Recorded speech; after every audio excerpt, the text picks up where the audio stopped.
A paz do Senhor, irmãos. Nós vamos falar aqui do livro de Isaías, mais especificamente o capítulo 53 de Isaías, né? Que traz aí uma mensagem profética sobre o nosso Senhor Jesus, nosso Salvador, o Messias que veio em carne, Deus que veio em carne, morreu e ressuscitou e subiu aos céus e vai voltar. Ele vai voltar. Isaías, ele traz a profecia a respeito de Jesus e é tremenda profecia, forte, muito poderosa. Eu vou ler porque eu não me lembro totalmente de cor. Vou ler para vocês. Quem deu crédito à nossa pregação? E a quem se manifestou o braço do Senhor? De que pregação estava sendo falada, né? Nossa de quem? Dos profetas. Tanto dos profetas da época de Isaías, quanto os profetas que falariam de Jesus, né? Os profetas anteriores, os profetas posteriores e até nós que falamos de Jesus. Quem deu crédito à nossa pregação? Quem acreditou? E a quem se manifestou o braço do Senhor? Tem até uma coisa interessante sobre braço. Braço do Senhor é uma frase sempre usada para designar intervenção especial nos negócios humanos, né? Sempre quando Deus livra o seu povo ou pune os inimigos do seu povo, aí tem essa referência, né? E ela foi especificamente usada como referência ao milagre do Êxodo, né? Cristo, então, seria o maior dos milagres de Deus, né? Então, por isso, o braço do Senhor. Vamos continuar a leitura. Por isso está escrito, né? A quem se manifestou o braço do Senhor? A quem se manifestou Jesus Cristo? A vinda do Messias, a entrega de Jesus na cruz para nos salvar, esse presente que Deus nos deu, que é a salvação. Porque foi subindo como renovo perante Ele e como raiz de uma terra seca. Não tinha beleza nem formosura. E olhando nós para Ele, não havia boa aparência nele para que o desejássemos. E também a interpretação do renovo, né, mais literalmente, né, conhecido, o renovo também poderia ser um broto, né, de um toco de árvore, algo renovando, né? E aí, ali fala que ele não tinha aparência, nem formosura. Aparência seria não na forma física exatamente, mas literalmente a majestade, né, ou resplendor de Deus. Ele não tinha ali, na verdade, em outras palavras, né, ele não tinha ali uma grandeza terrena que eles esperavam. Eles não atraíam a admiração, nem atraíam as pessoas para acreditarem que ele seria o Messias, porque o que eles esperavam, a expectativa deles não era um Messias pobre, um filho de carpinteiro, nascido de uma mulher pobre e que fosse pregar para os pobres e ajudar os enfermos e doentes, né? Que naquela época era considerado como pecadores, que por isso eles estavam sofrendo todas aquelas retaliações, né? Então, na mentalidade deles, eles não estavam esperando um Messias assim.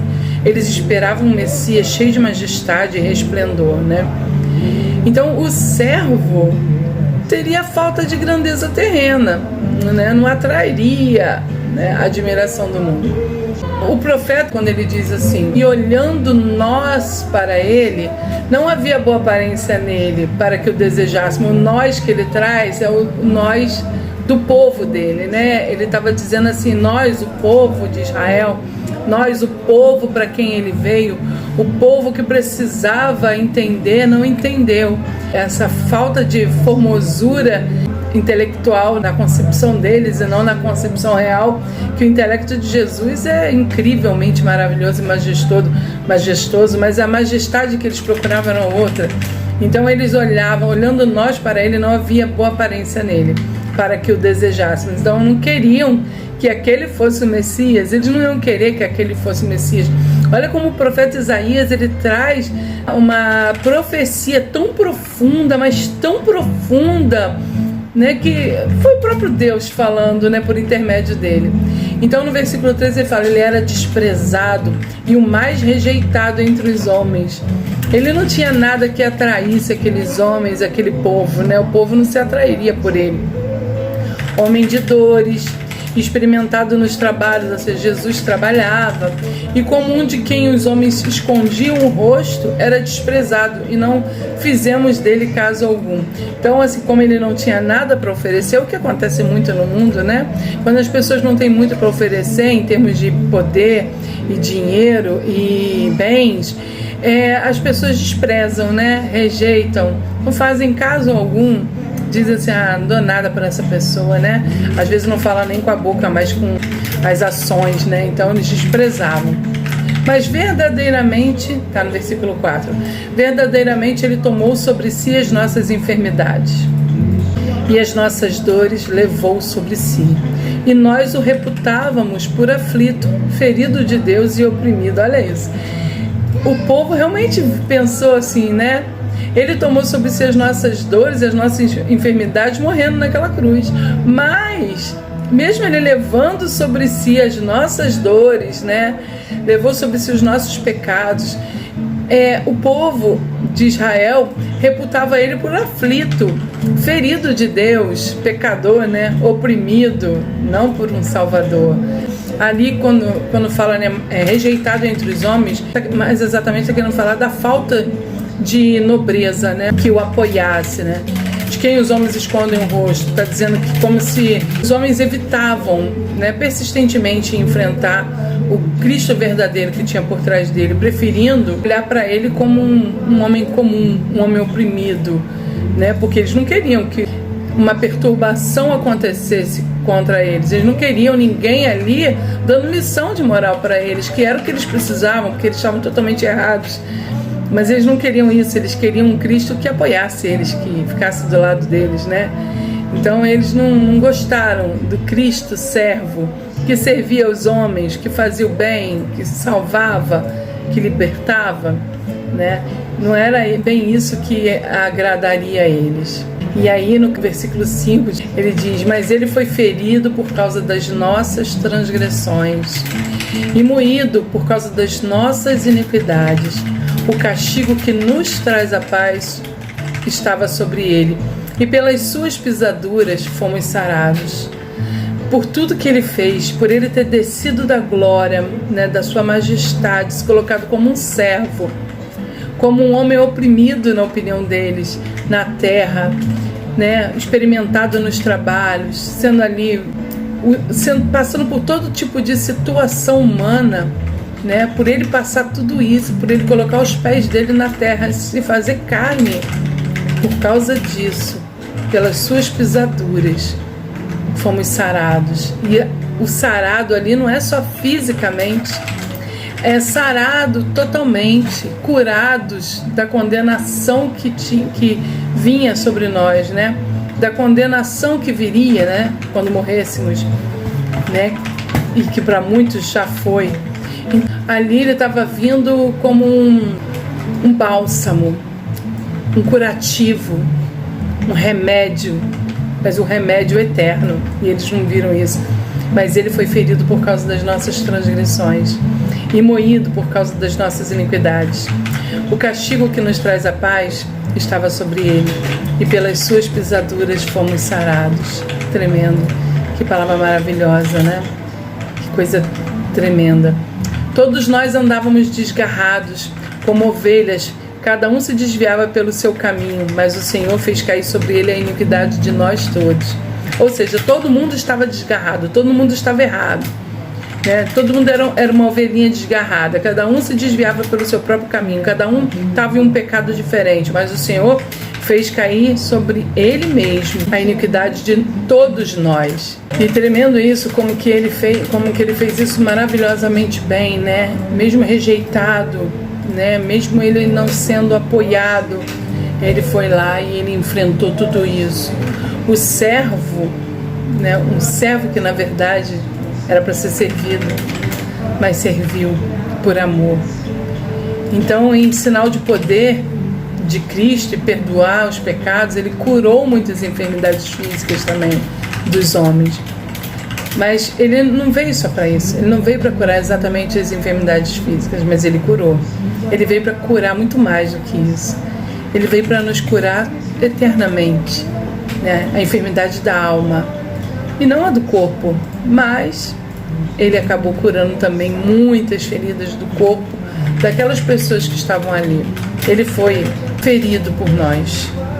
E aí, no versículo 7 diz: ele foi oprimido e afligido, mas não abriu a sua boca. Como um cordeiro foi levado ao matadouro, e como a ovelha muda perante os seus tosqueadores, assim ele não abriu a sua boca. Ele ficou em silêncio. Ele podia ter falado, ele podia ter dado uma ordem, ele podia ter parado tudo, ele podia ter desistido, ele podia ter pulado, ele podia ter feito qualquer coisa, mas não, ele aceitou aquilo, ele permitiu que tudo acontecesse, ele sabia o que ia acontecer, mas ele permitiu. Ele foi como um cordeiro mesmo, levado ao matadouro, para se entregar como o último holocausto, né, para as pessoas serem redimidas, né, serem transformadas e libertadas. E da opressão e do juízo foi tirado. E quem contará o tempo da sua vida, porquanto foi cortado da terra dos viventes, pela transgressão do meu povo ele foi atingido. Isaías aí, né, no versículo 8, ele fala ali por o juízo que veio sobre Deus, que, né, veio sobre Jesus, né, na forma humana, que era um juízo para nós, né, como resultado da coerção, né, que ele sofreu.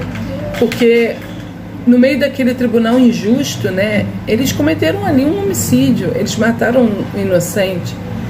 E ele mesmo assim, ele foi ali, né, ele se entregou, ele permitiu que levassem ele até ali, que dessem ele uma sentença injusta. Porque na verdade ele sabia que aquela sentença era para nós. Era aquela sentença que seria para nós. E ele levou sobre ele. Era um golpe muito forte, né? Vocês imaginam? O próprio Deus entregando-se a si mesmo por amor de nós, para a remissão dos nossos pecados. E o povo que ele estava ali morrendo para salvar, estava ali ferindo ele, gritando palavras horríveis, agredindo ele com pedras e jogando coisas nele, e ele sendo açoitado. E aí mesmo assim ele persistiu e ele foi até o fim. Que amor é esse, gente? Que amor fantástico é esse? Um amor que entrega tudo, tudo por alguém. Por quem você faria isso? Será que você faria realmente isso por alguém? É muito bom a gente dizer assim, não, faria por alguém que eu amo. Mas e se essa pessoa que você ama fizesse isso que fizeram com Jesus? Se essa pessoa ficasse te agredindo, você iria adiante? Vale pensar, né? Vamos continuar a leitura.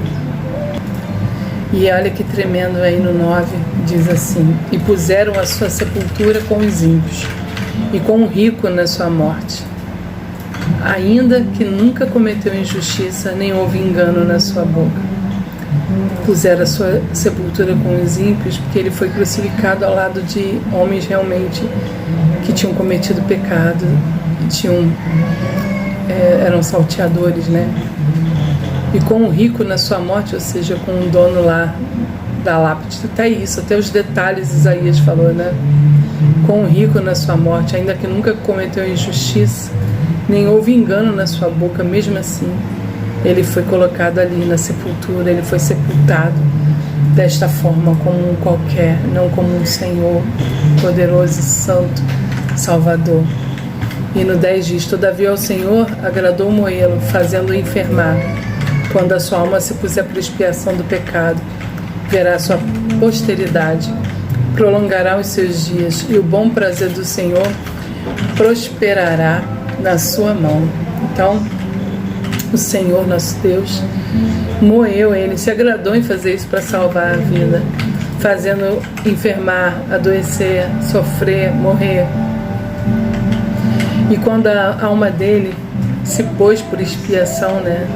Ali Isaías fala se puser, porque ainda não tinha acontecido, ele estava falando de algo profético do futuro, mas já aconteceu quando Jesus se pôs por expiação do nosso pecado. Então a gente viu que posteridade do Senhor prolongou os seus dias, e o bom prazer do Senhor prosperou na sua mão. Por que prosperou? Porque o Senhor conseguiu não somente o povo dele, muitos do povo dele, mas também muitos outros, que somos nós, os gentios. E ele verá o fruto do seu trabalho, o trabalho da sua alma, e ficará satisfeito. Com o seu conhecimento, o meu servo, o justo, justificará muitos, porque as iniquidades deles levará sobre si. É o próprio Deus falando aqui, né?